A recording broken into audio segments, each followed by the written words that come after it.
General Bradley laughed. Women can't fly fighter jets. But 20 minutes later, when he discovered who was piloting the F-22 that shot down enemy jets one by one, his face turned completely white. Meet Amanda Ghost Collins, 28 years old, brown hair always pulled back in a simple ponytail, green eyes that seemed to notice everything while revealing nothing. For 3 years, she had worked at Nellis Air Force Base in Nevada as an administrative assistant. Every morning at 0600 hours, she arrived with coffee for the pilots, filed paperwork, answered phones, and cleaned the briefing rooms. The fighter pilots barely acknowledged her existence. To them, she was just another civilian contractor, invisible background noise in their high-stakes world of supersonic aircraft and aerial combat. But what none of them knew was that Amanda Collins had been born into aviation royalty. Her father, Colonel James Phantom Collins, had been one of the most decorated F-22 Raptor pilots in U.S. Air Force history. Before his death in a classified mission over Syria 5 years ago, he had secretly trained his daughter in everything from basic aerodynamics to advanced combat maneuvers. Every weekend of her childhood had been spent at private airfields, learning to fly everything from Cessnas to military trainers. The irony was crushing. While testosterone-fueled pilots joked about women being too emotional for combat flying, Amanda possessed more actual flight hours in military aircraft than half the squadron. Her father had used his connections to get her unofficial training time in F-16s and even a few precious hours in the F-22 Raptor itself. But when she applied for Air Force pilot training after college, she was rejected. Not for lack of skill, but because of her father's classified mission status and the political complications that surrounded his death. So she took the only job available at Nellis, serving coffee to the same pilots who should have been her colleagues. General Charles Bradley was the worst of them all. At 52 years old, with silver hair and a chest full of medals, he commanded the 422nd Fighter Squadron with an iron fist and old-school attitudes that belonged in the 1950s. Bradley had built his career on the belief that fighter aviation was a man's world, period. He'd blocked female pilot applications, made disparaging comments about women in combat roles, and proudly displayed a sign in his office that read, "Real pilots don't need GPS, they navigate by instinct." Every morning when Amanda brought his coffee, Bradley would barely look up from his mission briefs. If he acknowledged her at all, it was usually with some condescending comment about women being naturally suited for support roles. Amanda endured it all in silence, knowing that arguing would only confirm his biases. Have you ever been overlooked simply because of who people assumed you were, not who you actually were? Drop a comment below if you've ever had to prove yourself against impossible expectations. The morning of November 15th started like any other. Amanda arrived at 0600 with coffee and donuts for the morning briefing. The squadron was preparing for a routine training exercise, aerial combat maneuvers against simulated enemy aircraft. As she distributed coffee, she heard the familiar banter between pilots, the casual confidence of men who controlled the most advanced fighter jets on Earth. "Weather's perfect for flying today," said Captain Reynolds, accepting his coffee without looking at her. "Should be easy hunting against those Navy boys." "They won't know what hit them," laughed Lieutenant Commander Foster. "F-22s versus FA-18, it's not even fair." General Bradley stood at the front of the briefing room, pointing at a tactical display showing the Nevada Desert Training Area. "Gentlemen, today's exercise simulates a defensive scenario. Enemy aircraft will attempt to penetrate our airspace and strike strategic targets. Our job is to intercept and neutralize them before they reach the protected zone." As he spoke, Amanda continued her invisible work, refilling coffee cups and collecting empty plates. But her trained ears were absorbing every detail of the mission parameters, aircraft positions, and tactical considerations. Her father had taught her to think like a pilot, even when she couldn't fly like one. "The exercise begins at 1000 hours, Bradley continued. "We'll have 6 F-22s airborne, plus ground-based radar support. Should be a textbook interception." That's when the alarm started screaming. Red lights flashed throughout the base as the emergency klaxon echoed across every building. The briefing room erupted into chaos as pilots grabbed their gear and ran toward the flight line. But this wasn't the scheduled exercise alarm. This was real. "All personnel, this is not a drill." The base commander's voice crackled over the intercom. "We have multiple bogies approaching from the southeast.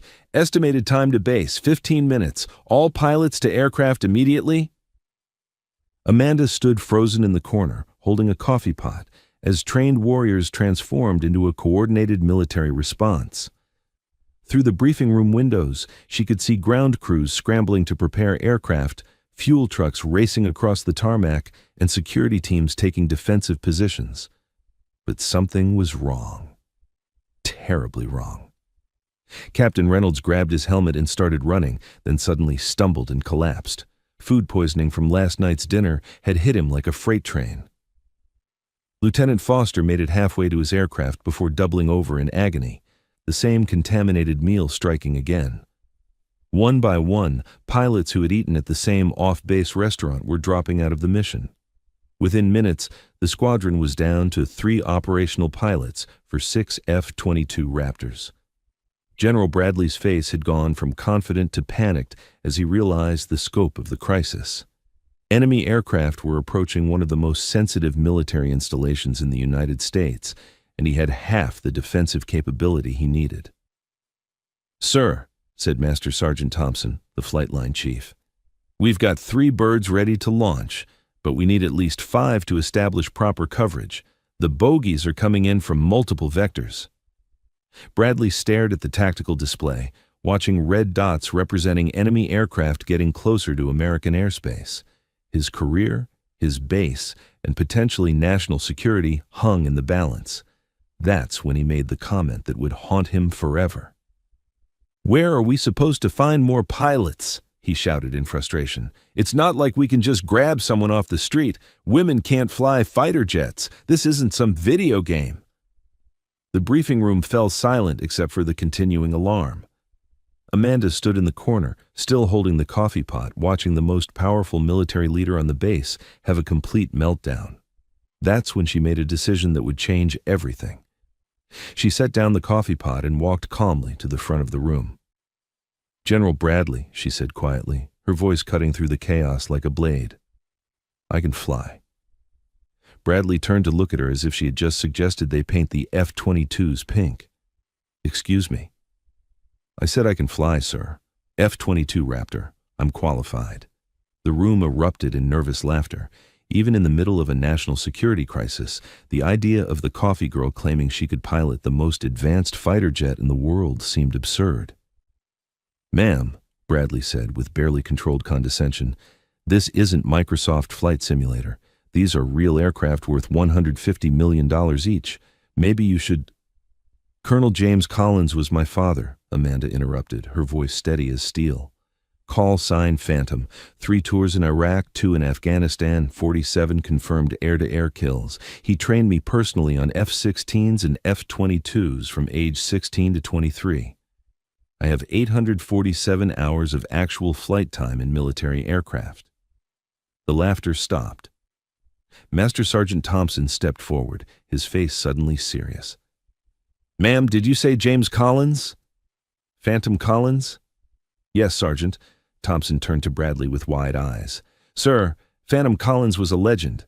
If she's his daughter and if she actually has F-22 time—" "This is insane," Bradley exploded. "She's a civilian contractor. She brings us coffee. I don't care who her father was. I'm not putting an untrained—" "Sir," interrupted the radar operator, "bogies are now 10 minutes out, descending through 30,000 feet.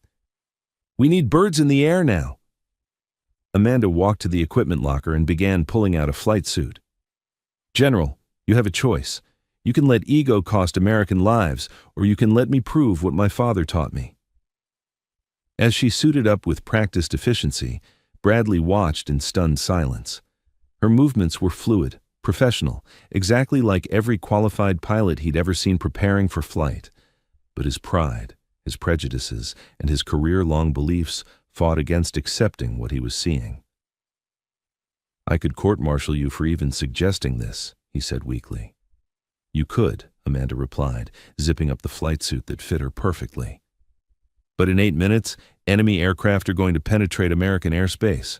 Your choice, sir. Have you ever watched someone's entire worldview collapse in real time? Share this story if you believe talent doesn't ask permission, it just performs when needed. The walk to the flight line felt like a movie scene in slow motion. Amanda strode across the tarmac in her flight suit, helmet under her arm, while every ground crew member, mechanic, and pilot stared in disbelief. The coffee girl was walking toward a $150 million F-22 Raptor, like she owned it. Master Sergeant Thompson had made the decision for Bradley. Ma'am, you're taking aircraft 074143. She's fueled, armed, and ready. Your call sign for this mission is Ghost Falcon. As Amanda approached the F-22, the sleek gray aircraft seemed to recognize her. This wasn't her first time in a Raptor cockpit. Her father had somehow arranged training flights that were supposed to be impossible for civilians. Every switch, every display, every system was exactly where muscle memory expected it to be. The ground crew chief, Staff Sergeant Clark, approached cautiously. Ma'am, I need to ask, do you actually know how to start this thing? Amanda looked at him with the same calm expression she'd worn while serving coffee. Sergeant, I could start this aircraft blindfolded. The question is whether your general has the courage to let me save his base. As she climbed the ladder to the cockpit, the radar operator's voice echoed across the flight line. All aircraft, bogies now 7 minutes out, multiple contacts bearing 135 degrees southeast. Amanda settled into the pilot's seat like she was coming home. Her hands moved automatically through the startup sequence. Master power on, engine start sequence initiated, avionics systems online. The twin Pratt and Whitney engines spooled up with their characteristic whine, and the most advanced fighter jet in the world came alive under her control. In the tower, General Bradley watched through binoculars as the impossible unfolded before his eyes. The woman who had been invisible to him for 3 years was performing aircraft startup procedures with the precision of a seasoned combat pilot. Sir, said the air traffic controller, Ghost Falcon is requesting immediate takeoff clearance. Bradley grabbed the radio microphone with shaking hands. This decision would either save the base or end his career. Ghost Falcon, this is Tower. You are cleared for immediate takeoff. God help us all. Amanda's voice came back through the radio, calm and professional. Tower, Ghost Falcon rolling. Time to see what Dad taught me. The F-22 Raptor accelerated down the runway like a silver bullet. At 180 knots, Amanda pulled back on the stick, and the aircraft leaped into the Nevada sky with supernatural grace. In the tower, experienced pilots watched in silence as the coffee girl executed a takeoff that was textbook perfect. All aircraft, this is Ghost Falcon, Amanda's voice crackled through the radio. I'm climbing to 40,000 feet, heading southeast to intercept. Let's show these visitors they picked the wrong airspace. At 35,000 feet, Amanda's radar picked up the incoming aircraft. 6 bogies and 2 flights of 3, approaching at high speed. But something was wrong with their signatures. These weren't the Navy FA-18s scheduled for the training exercise. These aircraft had characteristics that matched no friendly fighter in the American inventory. Tower, Ghost Falcon. I'm showing 6 unknown aircraft, estimated distance 50 miles and closing. These are not Navy birds. Repeat, these are not friendlies. Bradley's blood ran cold. The training exercise had been canceled due to the pilot shortage, but someone hadn't gotten the message, or someone was using the scheduled exercise as cover for something much more sinister. Ghost Falcon, Tower. Can you identify aircraft type? Amanda adjusted her radar settings, using techniques her father had taught her for analyzing unknown contacts. Tower. Radar signature suggests modified fighter aircraft, possibly foreign manufacture. They're flying in combat formation and maintaining radio silence. Recommend treating as hostile. The next few minutes would determine whether Amanda Collins was really her father's daughter or just a coffee girl with delusions of grandeur. 6 enemy aircraft against 1 F-22 Raptor piloted by someone the world thought couldn't fly. But in the cockpit of aircraft 074143, Amanda Collins smiled for the first time in 3 years. Her father's voice whispered in her memory, "When the moment comes, sweetheart, show them what a real pilot looks like." All stations, this is Ghost Falcon, engaging hostile aircraft. Time to earn my call sign. The first enemy aircraft never saw her coming. Amanda had climbed to 45,000 feet, using the F-22's stealth characteristics to remain invisible until the perfect moment. When she dove from the sun, her first AEM-120 missile was in the air before the enemy pilot even knew he was being hunted. Fox 3, she called, using the standard terminology for missile launch. Splash 1. The first enemy aircraft disintegrated in a ball of fire and debris. The remaining 5 scattered, finally realizing they were facing something far more dangerous than they had anticipated. In the tower, General Bradley watched the radar display in stunned silence as one red dot vanished from the screen. The coffee girl had just scored her first air-to-air kill. "Holy shit," whispered Captain Morgan, one of the healthy pilots. "She actually did it." But Amanda wasn't finished. The enemy aircraft were regrouping, trying to use their numerical advantage to overwhelm her. They had made a critical mistake. They thought they were fighting one desperate pilot in a single aircraft. They had no idea they were facing the daughter of Phantom Collins, trained from childhood to think like a predator in 3-dimensional space. Amanda pulled the F-22 into a vertical climb that would have grayed out most pilots, then rolled inverted and dove toward the second group of enemy aircraft. Her maneuvers were so aggressive, so precisely calculated, that even experienced pilots watching from the ground couldn't believe what they were seeing. "Ghost Falcon, you have 2 bogeys coming up from your 6, called the radar operator. "Copy, Tower, I see them. Dad always said the best defense is making the other guy too dead to shoot." She pulled a maneuver that shouldn't have been possible, a high G-turn that brought her around behind the pursuing aircraft in seconds. Her second missile launch came so quickly that the enemy pilots didn't have time to react. Fox 3. Splash 2. Bradley was now standing at the tower window, watching the impossible air battle unfold in the distance. Contrails traced through the sky like deadly ballet as Amanda outfought and outflew 6 enemy aircraft simultaneously. "Sir," said Master Sergeant Thompson quietly, "I've never seen anything like this. She's flying like her father," Bradley finished, his voice barely a whisper. The third and fourth kills came within 30 seconds of each other. Amanda had split the remaining enemy formation, forcing them to choose between protecting themselves and completing their mission. When they chose self-preservation, she picked them off one by one with the cold precision of a trained killer.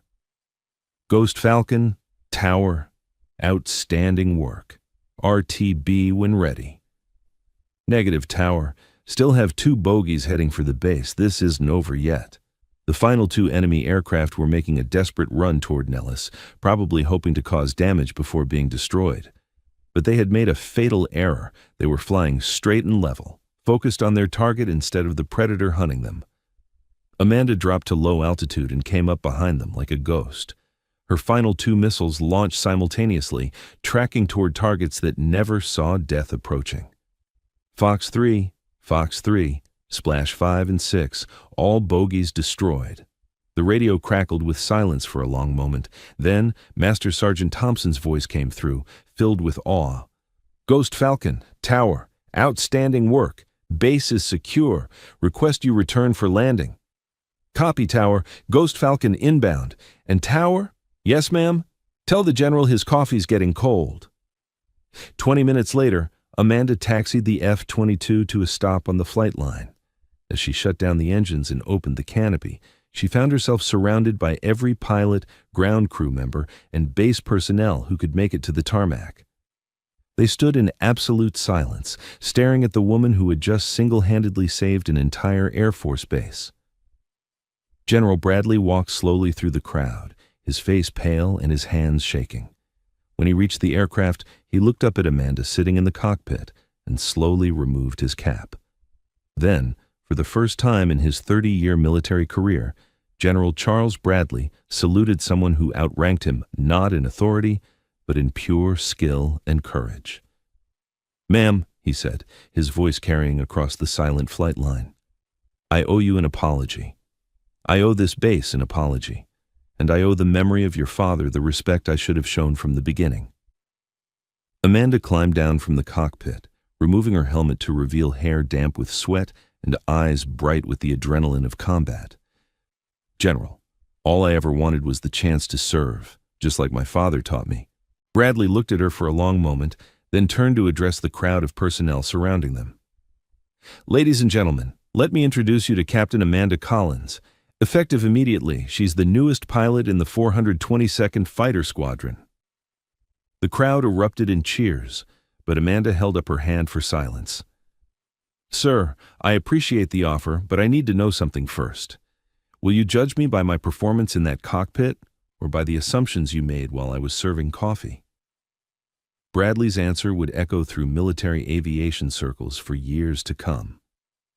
Captain Collins, after what I just witnessed, I'll judge you the same way your father would have wanted, as one of the finest pilots I've ever seen.